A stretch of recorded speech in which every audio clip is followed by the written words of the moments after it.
이 영상 아마 보신 분들 많을 거예요. 펭귄 한 마리가 바다를 등지고 저 멀리 산을 향해, 그러니까 사실상 죽음을 향해 그냥 묵묵히 걸어가요. 도대체 이 영상이 뭐라고, 왜 이렇게 수많은 사람들의 마음을 뒤흔들었을까요? 오늘 바로 그 얘기를 좀 해보려고 합니다. 영상이 퍼지자마자 온라인 반응이 정말 폭발적이었어요. 사람들이 이 펭귄의 어떻게 보면 정말 의미 없어 보이는 이 여정에 자기 자신을 막 투영하기 시작한 거죠. 댓글들이 정말 많았는데 딱 한 문장으로 모든 게 설명되더라고요. 바로 이거 완전 나네. 이게 그냥 반짝하고 마는 게 아니에요. 순식간에 퍼져나가서 자그마치 5천만 명 이상이 이 영상을 보고 공유했어요. 이건 그냥 귀여운 동물 영상 수준을 넘어선 거죠. 하나의 거대한 문화 현상이자 어떻게 보면 한 세대의 감정을 대변하는 상징이 되어버린 겁니다. 사람들은 이 펭귄을 보면서 뭔가 거대한 세상에 맞서는 고독한 바나나? 이런 식으로 굉장히 낭만적으로 해석했어요. 하지만 현실은 어땠을까요? 과학적으로 봤을 땐 완전히 다른 이야기입니다. 이 펭귄은 그냥 길을 잃고 혼란에 빠진 거였어요. 일종의 생물학적인 기능 오류로 방향 감각을 잃어버린 그런 동물일 뿐이었던 거죠. 자, 그럼 여기서 진짜 중요한 질문이 나옵니다. 이 펭귄의 행동이 사실은 아무 의미 없다는 걸 알면서도 왜 이렇게 많은 사람들은 이 펭귄에게서 자기 모습을 보는 걸까요? 이건 이제 더 이상 펭귄 얘기가 아니에요. 바로 우리 자신, 우리 인간에 대한 이야기로 넘어가는 거죠. 생각해보면 인간은 정말 쉴 새 없이 의미를 만들어내는 기계 같아요. 그쵸? 그러니까 이 펭귄을 보고 우리가 보인 반응도 사실 펭귄은 그 자체에 대한 게 아닌 거예요.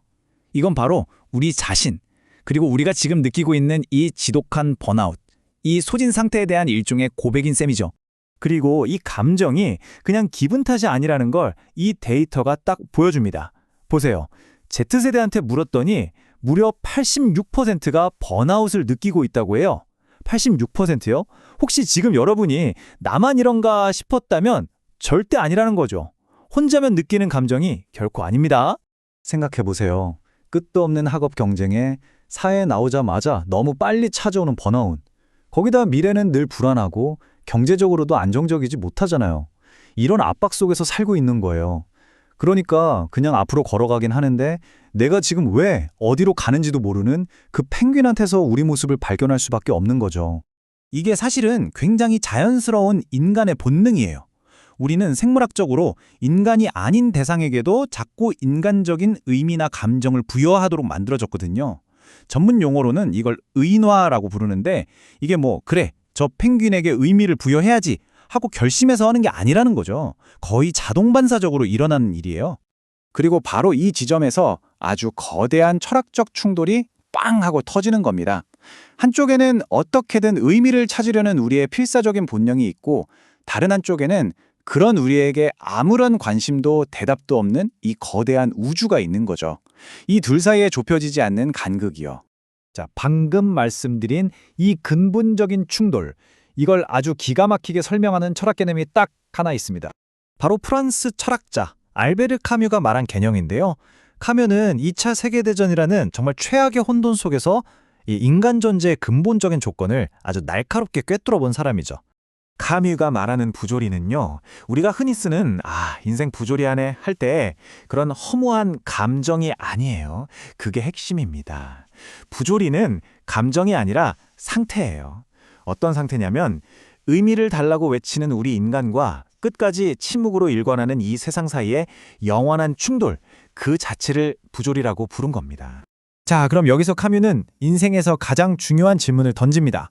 오케이, 인생이 부조리하다는 건 알겠다. 그렇다면 우리는 이제 어떻게 해야 하는가? 우리에게 남은 선택지는 과연 뭘까요? 카뮤는 여기에 대한 답으로 3가지 선택지를 제시합니다. 첫 번째는 그냥 포기해버리는 것, 즉 자살이에요. 두 번째는 신념으로의 도피입니다. 신이나 종교 아니면 운명 같은 초월적인 존재에 기대서 이 부조리한 상황 자체를 잊으려고 하는 거죠. 그리고 마지막 3번째, 카뮤가 가장 중요하게 생각했던 것, 바로 반항입니다. 이 반항이라는 개념을 설명하기 위해서 카뮤가 데려온 인물이 바로 그리스 신화에 나오는 시시포스입니다. 다들 아시죠? 신들에게 벌을 받아서 저 높은 산꼭대기까지 커다란 바위를 밀어올리는 형벌을 받은 인물. 근데 정상에 거의 다다르면 바위는 야속하게 다시 아래로 굴러 떨어지고 시시포스는 이걸 영원히 반복해야만 해요. 정말 끔찍한 형벌이죠. 그런데 바로 이 지점에서 카뮤가 정말 혁명적인 해석을 내놓습니다. 뭐라고 하냐면 우리는 시시포스가 행복하다고 상상해야만 한다 이렇게 말해요. 이게 무슨 뜻일까요? 행복이라는 건 바위를 꼭대기에 올려놓는 성공에 있는 게 아니라는 겁니다. 그 바위를 밀어 올리는 투쟁, 그 과정 자체에서 발견된다는 거죠. 이것이 바로 카뮤가 말한 반항의 진짜 의미입니다. 그래, 내 인생이 어쩌면 저 바위처럼 결국엔 굴러떨어질 운명일지도 모른다. 궁극적인 의미는 없을지도 모른다.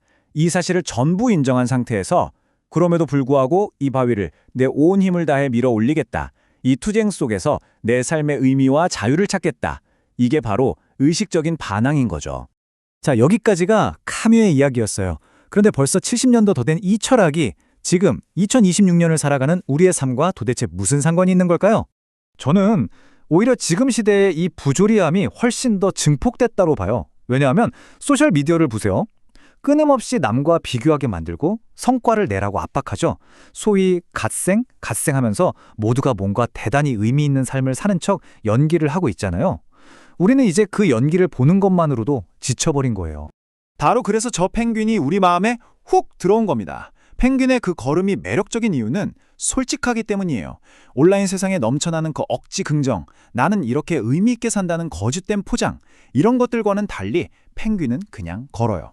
자신의 걸음에 무슨 대단한 의미가 있는 척 포장하지 않잖아요. 그럼 우리는 어떻게 살아야 할까요? 카뮤의 철학을 빌려오자면 세 가지를 기억하면 됩니다. 첫째, 인생에 무슨 궁극적인 정답이 있을 거라는 기대를 버리세요. 그런 건 없습니다. 둘째, 의미는 누가 밖에서 주는 게 아니에요. 바로 여러분 자신이 의미를 만드는 원천이라는 걸 깨달아야 합니다. 그리고 마지막으로 시시포스처럼 사는 겁니다. 결국 핵심 메시지는 이거예요.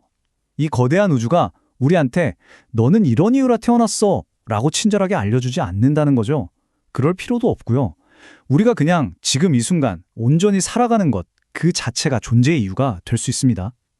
카뮤의 말로 마무리하자면 그 투쟁터 자체만으로도 인간의 마음을 가득 채우기에는 충분하다는 겁니다. 그 펭귄은 결국 산으로 가서 죽음을 맞았겠죠. 하지만 우리는 그 펭귄과 다릅니다. 우리는 이 모든 상황이 부조리하다는 걸 이해하잖아요. 우리 모두 각자의 길을 걷고 있고 그 끝이 어딘지 아무도 몰라요. 하지만 우리는 계속 걷습니다. 그게 바로 부조리를 끌어안고 반항하는 삶이니까요. 어쩌면 그것만으로도 충분한 게 아닐까요?